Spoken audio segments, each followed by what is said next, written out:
things are in flux right now. The demand for gold and silver is so high. The supply for silver is so low. In conjunction with uh, inflation concerns still being strong, uh, you're going to see the quote-unquote silver price continue to rise. To be expected.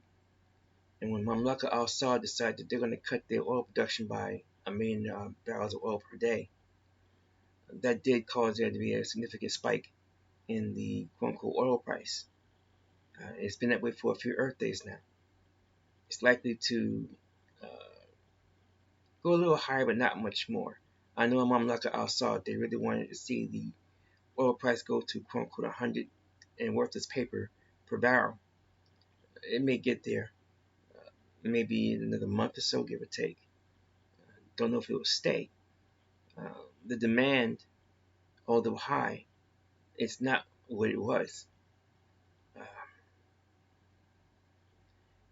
you see so many things happening now in terms of the quote-unquote banking scenarios.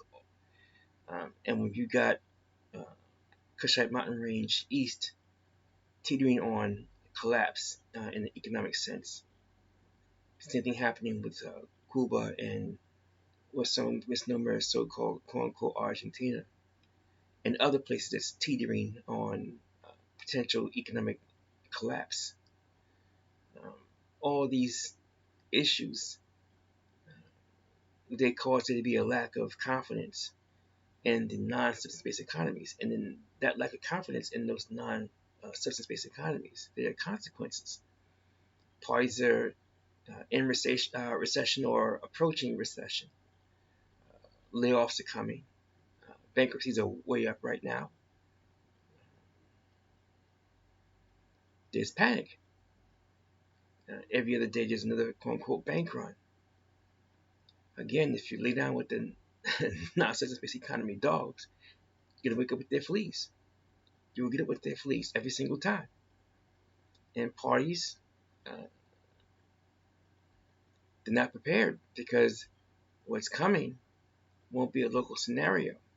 Supply chains are just now starting to get back on their feet. But demand is soft.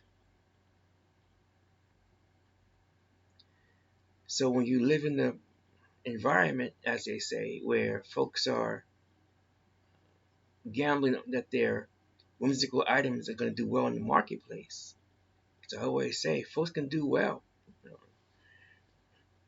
They can survive without buying your phones or your watches that serve as cell phones, and so on and so forth. But they can't survive without rational things, water and food. But gadgets and stuff like this, folks can survive and not acquire it. So technology,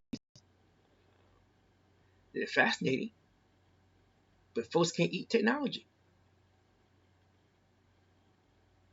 So folks are scrambling right now.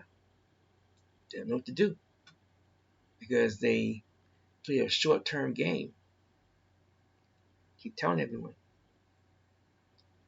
Global economics is a marathon, not a sprint. There's more to life than studying and talking about nationality all day. There's more to life to take care of besides uh, talking about diplomacy all day. Organic diplomacy and governance, nationality and sovereignty.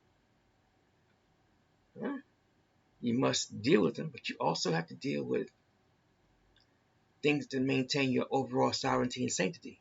And to get into that, that's going to require that you take care of your independent industries, commerce, and trade. You got to do all of it, not a piece of it or part of it some of the time. All of it, all of the time.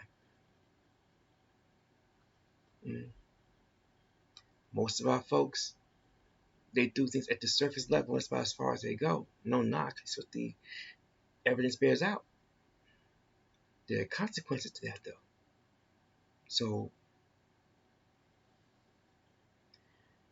Training is one thing, operations are another.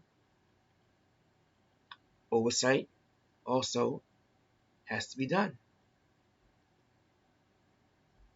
Staying abreast of things that will keep the peace, because conflict and war is the enemy of independent industries and commerce and trade flowing smoothly.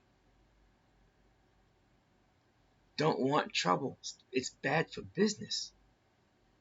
So most folks, they want the quick. They want to get that bag and keep it moving.